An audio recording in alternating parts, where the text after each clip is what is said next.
It's May 11, 2026, Monday. Euro futures started the day with gapping down. The sell-off continued for 30 minutes and then we had a bounce and returned slightly back to the same area that it was. On the way down at 1770, we had a liquidity area below this tail. I called it feed.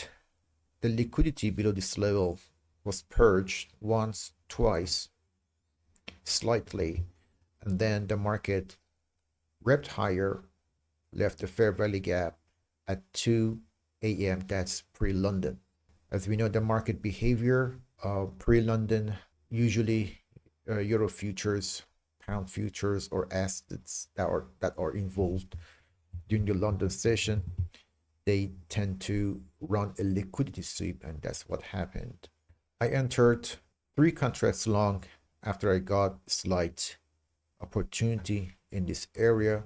Now, since the price is moving very fast toward our target, I would like to only exit one at this price, which is 1789, and move the stop to break even. The first partial was taken at 1-to-1 risk to reward, and the second one is 2.3, which is right at this price.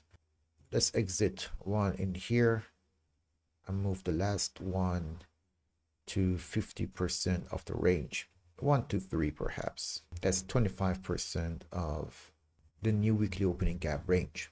So over here, I want to add a note. So Friday, 8:30 low. That's pre-New York low.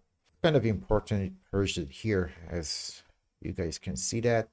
There was a feeding zone, big gap, a massive fair value gap over here. In the DOM, 6E is here. So as you guys can see that we have a ton of liquidity or pending orders or stop losses starting at 1790. That's why I closed the second partial at 1 to 2. You have more liquidities at the highs. However, at the lows, I don't see any heat map in here. I don't know if Atas platform has updated, because on Friday I noticed that it doesn't update much. The biggest or the thickest liquidity area is here at 1770. That's far away from the current price. I don't see any major fill or repositioning in this portion. On the other hand, the liquidity rests at 1790. London golden window ends at 5 a.m. morning, New York time. At the highs, the price made 2 bearish candles. I want to see if they are bear traps. To find that out, it's easy to measure 50%. Usually if the price respects 50% of 2 bearish candles at the highs and it inverts it with a big bullish green candle, 50% is also a price that can provide a new entry. Now euro is trading above the point of control, these 2 bearish candles. Now the price is at the open of the new weekly opening gap. That's 1.1789. All I want is for the price to get to 17,935. I can move my stop below this bearish candle. That's 50%, and secure $112, $125 on the last contract. This trade way easier than my expectations. It went to first and second target very fast, and now we are looking at the last target. It's done. Okay, let's go through this trade one last time. 5 minutes chart. Over here I have the Friday 8:30. That's pre-New York session low. It's kind of very important low. This low is in conjunction of this breakout gap. This is the breakout gap that tailed into it which resulted in one bullish run. Monday morning, the price opened with a huge gap. I waited for a liquid sweep as always below 1770.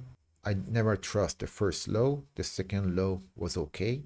Then the market broke the structure with a strong bullish candle.